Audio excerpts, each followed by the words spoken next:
बिस्मिल्लाहिर्रहमानिर्रहीम। अस्सलाम वालेकुम बच्चे। आज जो टॉपिक हम लोग स्टार्ट करने लगे हैं, मैं आपको पढ़ाने लगा हूँ, दैट इज़ एनस। एनस से रिलेटेड हम 3-4 इंपॉर्टेंट डिजीज़ेस पढ़ेंगे जो कि सर्जरी के एग्जाम के हिसाब से और एमसीक्यू के पॉइंट ऑफ व्यू से बहुत इंपॉर्टेंट है। तो सबसे पहले बच्चे एनल एनाटमी को थोड़ा सा मैं डिस्कस करता चलूंगा, क्योंकि ये आपका एक इंपॉर्टेंट वाइवा क्वेश्चन बन जाता है। अगर आपको फॉर एग्जांपल हेमोरॉइड्स का केस आता है या फिस्टुला इन एनो का या एनल फिशर का, ऐसे केसेस यूजुअली फाइनल ईयर के स्टूडेंट्स को कम दिए जाते हैं, लेकिन आ सकते हैं, आपको किसी भी बच्चे को आ सकते हैं। ठीक है, तो इसके लिए बच्चे कुछ इंपॉर्टेंट, पहले हम नॉर्मेलिटी की बातें करेंगे एनाटमी से रिलेटेड, उसके बाद में आप लोगों को ये डिजीजेस जो हैं ये इकट्ठी करवाता हूँ। सबसे पहले बच्चे ये देखें, मैं आप लोगों के लिए डायग्राम को हाईलाइट कर रहा हूँ जिसके अंदर इसने एनल कैनाल की एनाटमी को डिस्क्राइब करने की कोशिश की है।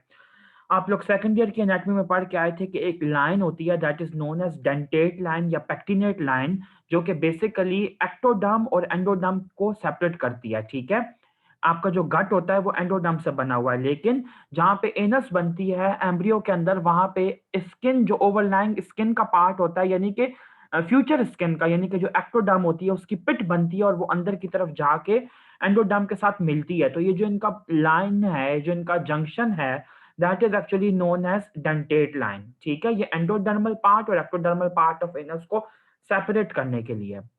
दूसरी इंपॉर्टेंट चीज जो आपको यहाँ पे पता होनी चाहिए, दैट इज कि एनल कैनाल की लेंथ कितनी होती है। तो that is approximately 2.5 to 3.5 centimetre anal canal की लेंथ होती है, जिसके अंदर हमने कहा कि एक अबव द डेंटेट या पेक्टिनेट लाइन पार्ट होता है और एक बिलो द डेंटेट या पेक्टिनेट लाइन इसका पार्ट होता है। ठीक है, अब हम लोग बच्चे देखते हैं कि एनल एनाटमी नॉर्मली कैसी होती है।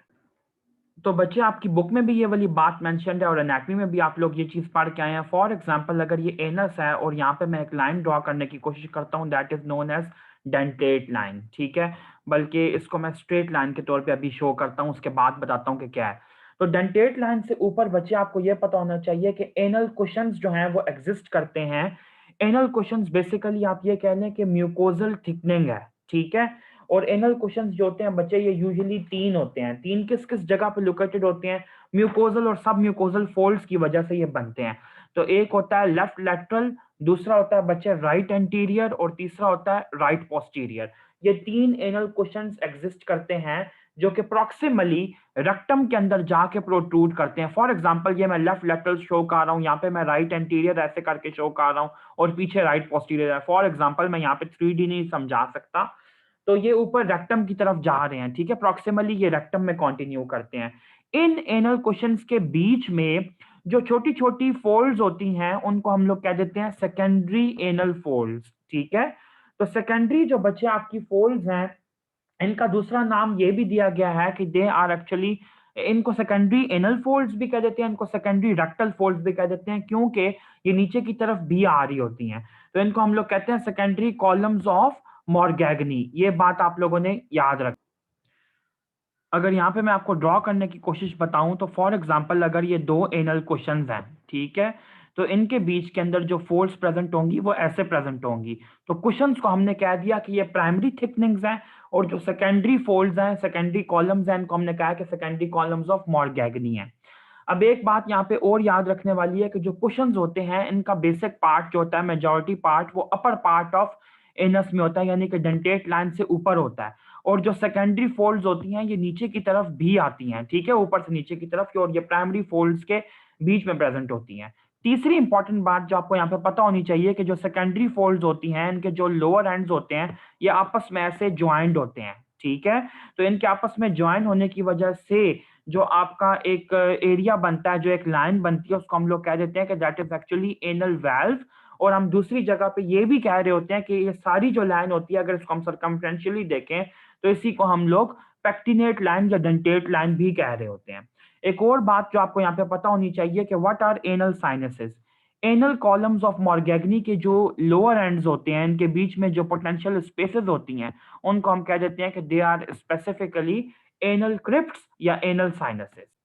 ये कुछ इंपॉर्टेंट पॉइंट्स थे एनल एनाटमी से रिलेटेड। अब हम लोग आपके वाइवा के लिए एक इंपॉर्टेंट क्वेश्चन यहाँ पे रिवाइज करते हैं। थोड़े से बेसिक पॉइंट्स आपको पता होने चाहिए सेकंड ईयर की एनाटमी से रिलेटेड, कि पेक्टिनेट लाइन के ऊपर और नीचे क्या डिफरेंस होता है। ठीक है, एनल कैनाल में। तो पेक्टिनेट लाइन से मैं लिख रहा हूँ यहाँ पे अबव और यहाँ पे लिख रहा हूँ बिलो, और यहाँ पे साइड पे हम लोग इसके फीचर्स को कंपेयर करके पढ़ते हैं। आप लोग अपने पास नोट भी करना चाहें तो कर सकते हैं। सबसे पहले डेवलपमेंटल ऑरिजिन की बात की जाए तो पेक्टिनेट लाइन से ऊपर एंडोडर्म से डेवलपमेंट होती है और पेक्टिनेट लाइन से नीचे एक्टोडर्मल डेवलपमेंट होती है। नंबर 2, नर्व सप्लाई की बच्चे अगर बात की जाए तो ऑटोनोमिक नर्व्स एएनएस की जो नर्व्स होती हैं वो सप्लाई करती हैं usually through inferior hypogastric plexus, ठीक है। और जो बिलो होती हैं बच्चे, ये होती हैं एक्चुअली इंफीरियर रेक्टल नर्व्स। अब इसके अंदर आप लोगों को एक बात बिल्कुल क्लियर होनी चाहिए कि जो आपका पेक्टिनेट लाइन से ऊपर पार्ट होता है that is actually visceral nerve supply उसको मिल रही है, और जो बिलो पार्ट होता है उसको सोमैटिक नर्व सप्लाई मिल रही होती है through the fibres of inferior rectal nerve. तीसरा इंपॉर्टेंट डिफरेंस जो आपको यहाँ पे पता होना चाहिए, खास तौर पे जो कि आप लोग को कार्सिनोमास में हेल्प करता है, कार्सिनोमा का स्प्रेड बताने में, तो जो पेक्टिनेट लाइन से ऊपर होता है कैंसर, वो स्प्रेड करता है first of all towards internal iliac lymph nodes, और जो below the pectinate line part होता है बच्चे, वो ड्रेन करता है into superficial inguinal lymph nodes. और सुपरफिशियल इंग्वाइनल लिम्फ नोड के किस पार्ट में? फॉर एग्जांपल अगर ये एक ह्यूमन बीइंग है, ये इसके थाइज हैं, तो आपको पता है superficial inguinal lymph node T की शेप में दोनों साइड पे प्रेजेंट होती हैं। तो जो मीडियल पार्ट होता है वो एक्चुअली ड्रेन करता है, मीडियल ग्रुप जो होता है सुपरफिशियल इंग्वाइनल लिम्फ नोड्स का, वो ड्रेन करता है एनस को, ठीक है। उसके बाद बच्चे अगर हम लोग ब्लड सप्लाई के ऊपर आ जाएं तो आप ये देखें कि जो सुपीरियर और मिडिल डक्टल आर्टरीज हैं ये बेसिकली सप्लाई कर रही हैं पेक्टिनेट लाइन से ऊपर, और जो इंफीरियर रेक्टल आर्टरी होती है जो कि सेल्फ ब्रांच है इंटरनल प्यूडेंटल आर्टरी की, वो सप्लाई कर रही होती है बिलो वाले पार्ट को। इसके अलावा अगर वीनस ड्रेनेज की बात की जाए तो बेसिकली जो पेक्टिनेट लाइन से ऊपर पार्ट है वो बच्चे पोर्टल वेन के अंदर ड्रेन कर रहा होता है indirectly by passing through various when, ठीक है, सुपीरियर रेक्टल वेन्स के थ्रू। और जो below the dentate line part होता है वो इंफीरियर रेक्टल वेन के थ्रू सिस्टेमिक वेन्स के अंदर ड्रेन कर रहा होता है। ये आपको मैंने कुछ इंपॉर्टेंट डिफरेंसेस बताए हैं, ये हर हाल में याद होने चाहिए, वाइवा में भी आप लोगों को काम आ सकते हैं। ओके बच्चे, तो अब हम लोग डिस्कस करते हैं बेले से सारे इंपॉर्टेंट पॉइंट्स। सबसे पहले ये मैं आप लोगों के लिए हाईलाइट करना चाहूँगा कि एनल एग्जामिनेशन के लिए, डिजिटल रेक्टल एग्जामिनेशन के लिए कौन सी 3 पोजीशंस जो होती हैं वो कॉमनली यूज़ की जाती हैं। सबसे पहली पोजीशन है बच्चे that is known as left lateral position, ठीक है, जिसको इसने ए के अंदर शो किया हुआ है। लेफ्ट साइड पे पेशेंट कर्व लेके लेटता है और जो उसकी थाइज होती हैं वो टुवर्ड्स द एब्डोमेन होती हैं। जो अपर थाई होती है वो ज्यादा टुवर्ड्स एब्डोमेन होती है और लोअर वाली थोड़ी नीचे होती है, अवे होती है थोड़ी एब्डोमेन से, ताकि एक एंगल बन सके और एनल कैनाल को अप्रोच किया जा सके। जो सेकंड पोजीशन है that is known as knee elbow position, जिसके अंदर नी और एल्बो दोनों ही जो आपका एग्जामिनेशन बेड होता है उसके ऊपर वो उसने टेकी होती हैं। और जो तीसरी पोजीशन है दैट इज एक्चुअली लिथोटमी पोजीशन। अच्छा, अब आपके लिए इंपॉर्टेंट जो एमसीक्यू यहाँ पे बनता है बच्चे, उसको मैं यहाँ पे हाईलाइट कर रहा हूँ कि मोस्ट कॉमनली कौन सी पोजीशन जो होती है वो यूज की जाती है, तो ये मैंने हाईलाइट कर दिया। Most commonly the patient is examined in the left lateral या सिम्स पोजीशन, जो कि ऊपर दी गई है। हम लोग ओपीडी में जब होते थे सर्जरी की तो तब भी यही वाली पोजीशन को कॉमनली हम लोग यूज करते थे, क्योंकि हमें सीनियर्स ने यही सिखाया था। अच्छा जी, उसके बाद बच्चे अब देखें आप, इंस्पेक्शन की डिटेल में मैं नहीं जा रहा, लेकिन जो आपके लिए सबसे इंपॉर्टेंट चीज है कि आपको ऑस्पी के अंदर ये क्वेश्चन आ जाता होता है, ऑब्जर्व स्टेशन के ऊपर आपसे पूछा जाता है इंटरेक्शन के अंदर कि डिजिटल रेक्टल एग्जामिनेशन में कौन कौन सी चीजों को हम लोग चेक कर सकते हैं, हमें पता चल सकता है। ये पॉइंट्स मैंने आप लोगों के लिए हाईलाइट किए हैं। एनल कैनाल को जब हम अप्रोच करते हैं तो बच्चे उसकी एपेक्स पे हमें पैल्पेट हो पाता है प्यूबोरेक्टाइलिस मसल की स्लिंग। इसके अलावा सुप्रालीवेटर यानी कि लिवेटर मसल से ऊपर जो बोनी पार्ट होता है वो पैल्पेट हो सकता है, ठीक है। इसके अलावा बच्चे पोस्टीरियर सरफेस जो होता है प्रोस्टेट ग्लैंड की वो, और साथ ही साथ आप ये देख लें कि फीमेल के अंदर यूट्राइन और यूट्राइन सर्विक्स जो होती है उसको पैल्पेट किया जा सकता है। डिजिटल रेक्टल एग्जामिनेशन के ये वाले फायदे हैं जो कि आप लोगों को बताए गए हैं और ये आप लोगों को याद होने चाहिए, ठीक है, ये आप लोगों से पूछे जा सकते हैं। Okay, so the very first disease that we are going to discuss is pilonidal sinus. Pilonidal sinus से रिलेटेड आपको पहले एक इंपॉर्टेंट बात बता दूं कि व्हाट इज अ साइनस। ये तो अभी अब तक आप लोगों को पता होना चाहिए कि साइनस और फिस्टुला में क्या डिफरेंस होता है, लेकिन मैं एक दफा फिर रिपीट कर देता हूँ। फॉर एग्जाम्पल ये ओवरलाइंग स्किन है, स्किन के ऊपर अगर कोई ऐसी ओपनिंग हो जिसके अंदर एक एपिथेलियल लाइन ट्रैक्ट हो और उसकी एक ब्लाइंड सैक हो, ठीक है। तो अगर ये जो सैक होगी, अगर ये इन कम्युनिकेशन है विद यूजिंग या विया अट्रैक्ट विद द स्किन और इसकी ओवरलाइंग ओपनिंग है, तो उसको हम लोग एक साइनस कह देंगे। जबकि फिस्टुला असल में क्या होता है, फिस्टुला की ट्रू डेफिनेशन ये है कि फॉर एग्जांपल अगर ये एक आर्टरी है, एओर्टा है, और ये स्मॉल इंटेस्टाइन है, बावल है, ठीक है, तो इनके बीच में अगर एक ट्रैक्ट स्टैब्लिश होता है तो उसको हम लोग कहेंगे एओर्टो एंटेरिक फिस्टुला। यानी कि टू हॉलो ऑर्गन्स के बीच में जो कम्युनिकेशन स्टैब्लिश होता है, जिसके दो एंड्स होते हैं, दो ओपनिंग्स होती हैं, उसको हम फिस्टुला कह देते हैं। और साइनस के अंदर एक ही ब्लाइंड सैक होती है जो कि स्किन की सरफेस पे यूजुअली ओपन कर रही होती है। आपसे ये भी पूछा जा सकता है कि बॉडी में पाइलोनेडल साइनस के अलावा और कौन सी ऐसी जगह है जहाँ पे साइनस फॉर्मेशन कॉमन है। तो एक जो कॉमन है that is known as pre auricular sinus formation, कान के पास भी बन जाता होता है। पाइलोनेडल साइनस के क्लिनिकल फीचर्स पे जाने से पहले कुछ इंपॉर्टेंट बातें आप लोगों को बता दूं। पाइलोनेडल साइनस जो है बच्चे, बेसिकली कहा यह जाता है कि साइनस की डेफिनेशन तो मैंने आपको बता दी, उन लोगों में कॉमन होता है जो कि काफी हेयरी होते हैं, या फिर इसको कहा जाता है कि जीपर्स डिजीज है ये, यानी कि जो जीप चलाने वाले लोग होते हैं, जीप मैन्स डिजीज भी इसको कहा जाता है, उनके अंदर ये कॉमन हो सकती है। हेयर ड्रेसर्स में ये कॉमन हो सकती है। जीप वाले लोगों में, जीप चलाने वाले लोगों में ये इसलिए कॉमन है क्योंकि उनके अंदर बैठना ज्यादा कॉमन होता है, ठीक है। नंबर टू, आप ये देखें कि जो हेयरी लोग होते हैं उनमें इसलिए कॉमन होता है क्योंकि हेयर की ये टेंडेंसी होती है कि वो साइनस बनवा सकते हैं। अब उसकी पैथोफिजियोलॉजी क्या है वो मैं अभी आपको पैथोजेनेसिस बताता हूँ।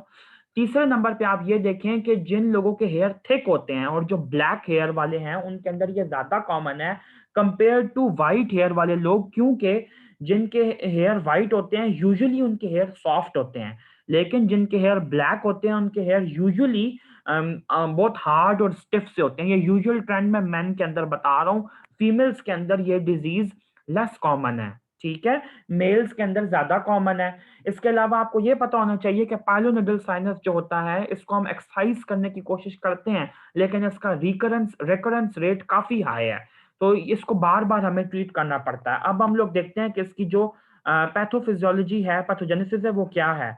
श्री राम भट्ट में जो सर्जरी की बुक है उसके अंदर इसने बड़े अच्छे तरीके से इसने बताया है कि हेयर जो होते हैं वो पेनिट्रेट करते हैं स्किन में, जिसकी वजह से डर्माटाइटिस हो जाता है, उसकी वजह से इंफेक्शन हो सकता है, पस्ट्यूल फॉर्मेशन होती है और साइनस फॉर्मेशन हो जाती है। हेयर जो होते हैं बच्चे वो साइनस के अंदर सक हो जाते हैं नेगेटिव प्रेशर की वजह से, जिसकी वजह से फर्दर इरिटेशन होती है, ग्रेनुलेशन टिश्यू बनता है, पस बनती है और मल्टीपल डिस्चार्जेस हो सकते हैं। अब आपने एक बात हमेशा याद रखनी है, बेले के अंदर इस चीज को इतना अच्छा हाईलाइट नहीं किया गया। श्री राम भट्ट ने बहुत अच्छा हाईलाइट किया है कि दो तरह के साइनसेस बन सकते हैं, प्राइमरी साइनस और सेकेंडरी साइनस। प्राइमरी साइनस वो साइनस होता है जो कि हमेशा मिड लाइन में बनता है, और सेकेंडरी साइनस वो साइनस होता है जो कि पैरामीडियन बन सकता है या लैटरली बन सकता है। अब आप ये देखें गौर से, इस पिक्चर में इसने क्लियरली शो किया जहां पे मेरा एरो मूव कर रहा है, प्लीज इसको फॉलो कीजिएगा।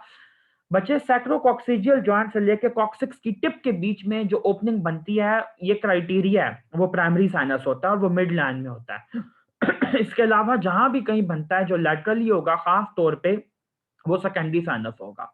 तो पाइलोनेडल साइनस की जो डिजीज होती है वो प्यूबर्टी के बाद से लेके फोर्थ डेकेड से पहले पहले तक के बीच में हो सकती है। फोर्थ डेकेड के बाद जो इसका इंसिडेंस है वो लेस कॉमन कहा गया है। अब आप ये देखें कि फॉर एग्जांपल अगर ये सैक्रम है और ये कॉक्सिक है यहाँ पे, तो ये कहा गया है कि जो सैक्रोकॉक्सिजियल जॉइंट है यहाँ से लेके कॉक्सिक की टिप के बीच में मिड लाइन में अगर कोई ओपनिंग होगी तो we are going to label it pilonidal sinus, ठीक है। और बच्चे आपने ये भी याद रखना है कि अगर इसके अलावा कहीं ओपनिंग आपको मिल रही है तो उसको हम कहेंगे सेकेंडरी ओपनिंग, और वो सेकेंडरी पाइलोनेडल साइनस होगा। अब हम ये देखते हैं कि जो पाइलोनेडल साइनस है इसके इंपॉर्टेंट क्लिनिकल फीचर्स। बच्चे बेले ने जो क्लिनिकल फीचर्स हाईलाइट किए हैं उसमें आप ये देख लें, इंटरमिटेंट पेन है, स्वेलिंग है और डिस्चार्ज है at the base of spine, ठीक है। और मतलब ये जो जितने भी सिम्टम्स हैं इनके साथ पेशेंट कॉमनली प्रेजेंट करता है, लेकिन आपने उसकी अपीयरेंस से और उसकी हिस्ट्री से लाजमी गैस करना है इसलिए इस्लाम में भी ये कहा गया है कि जो हमारा पेरिनियल एरिया है या जो मतलब हमारा सारा ऐसा पार्ट है जो कि इन्फेक्शन के लिए प्रोन होता है उसको शेवन रखा जाए। खास तौर पे हेयरी मैन के लिए ये चीज़ जो है बहुत ज़्यादा इंडिकेटेड है। तो इंटरमिटेंट पेन है, स्वेलिंग है, डिस्चार्ज हो सकता है। ज़रूरी नहीं है कि साइनस हर दफ़ा इन्फेक्टेड ही हो। अगर वो इन्फेक्टेड होगा तो फिर उसके अंदर डिस्चार्ज की कंप्लेंट ज़्यादा कॉमन है। ओके बच्चे, so now we are going to consider कि पाइलोनेडल साइनस का ट्रीटमेंट क्या होगा। बहुत ही अच्छा फ्लो चार्ट मुझे ये मिला है। अगर आप लोग पेपर के अंदर भी इसको ड्रॉ करें और ये इसने प्रोसीजर्स के नाम लिखे हैं, इनकी थोड़ी थोड़ी डिटेल आप लोग आगे लिख लें, जैसे इंसिजन की टाइप लिख दें या जो बेसिक उसका वर्ड है जो मैं अभी आप लोगों को आगे कराऊंगा भी, फिर आप लोगों को फुल मार्क्स मिलेंगे। पहले हम लोग इसकी अप्रोच को समझते हैं, किया क्या जाता है, उसके बाद मैं आप लोगों को ये सारे प्रोसीजर्स की इंपॉर्टेंट डिटेल्स बताऊंगा, खास तौर पे वो जो कि बेले ने मेंशन किए हैं। तो पाइलोनेडल साइनस दो तरह का हो सकता है, साइलेंट यानी कि जो कि इन्फेक्टेड नहीं है, ठीक है, जो कि मैनेजेबल है, पेशेंट खुद मैनेज कर सकता है। और दूसरा है इन्फेक्टेड जिसके अंदर सिवियर पेन है और डिस्चार्ज है, जो कि सिम्टोमेटिक है। जो साइलेंट है बच्चे, उसकी सेल्फ केयर एडवाइस्ड है, और सेल्फ केयर के अंदर जो इंपॉर्टेंट बातें हैं सबसे पहले वो है जेनिटल हाइजीन, खासतौर पे एनियल एरिया की, और शेविंग की जाए उस एरिया को इन्फेक्शन फ्री रखा जाए, सिट्स बाथ लेने को कहा जाता है पेशेंट को, ठीक है, और मतलब डिटोल वाटर के अंदर। इसके अलावा इन्फेक्टेड जो है बच्चे, उसके अंदर सर्जिकल मैनेजमेंट की जरूरत पड़ती है। अब सर्जिकल मैनेजमेंट दो तरह की है, open surgical and close surgical management, ठीक है। तो बच्चे अब हम देखते हैं कि ओपन सर्जिकल मैनेजमेंट में क्या है, पहले ये देखते हैं। ओपन सर्जिकल में बच्चे कन्वेंशनल अप्रोच या फिर लेजर पाइलोनिडोप्लास्टी, जिसको हम लोग एलपीपी भी कह देते हैं, ठीक है। वाइड एक्सिजन के अंदर हम लोग जो पाइलोनिडल साइनस होता है और उसके अराउंड जो इन्फेक्टेड पार्ट होता है उसको रिमूव करते हैं। क्लोज सर्जरी जो है इसके अंदर है एक्सिजन विद प्राइमरी क्लोजर, आपने एक्सरसाइज किया और फिर स्किन को सूचर कर दिया, प्राइमरी प्राइमरी क्लोजर उसका कर दिया, ठीक है। अब आप लोगों को आई होप के पैथोलॉजी की थर्ड ईयर की ये वाली बात तो याद होगी कि प्राइमरी हीलिंग क्या होती है और सेकेंडरी हीलिंग क्या होती है। प्राइमरी हीलिंग के अंदर हम लोग बिल्कुल एक नीट सा लगाते हैं, इंसिजन देते हैं, और जो कि सूचरेबल होता है, जिसको हम लोग सूचर कर सकते हैं, या उसके जो दोनों एंड्स होते हैं वो आपस में इतने करीब होते हैं बच्चे कि वो आपस में जुड़ने की टेंडेंसी रख सकते हैं। फॉर एग्जाम्पल अगर ये दो स्किन में यहाँ पे शो करूं, तो प्राइमरी क्लोजर के लिए हम लोग एक इंसिजन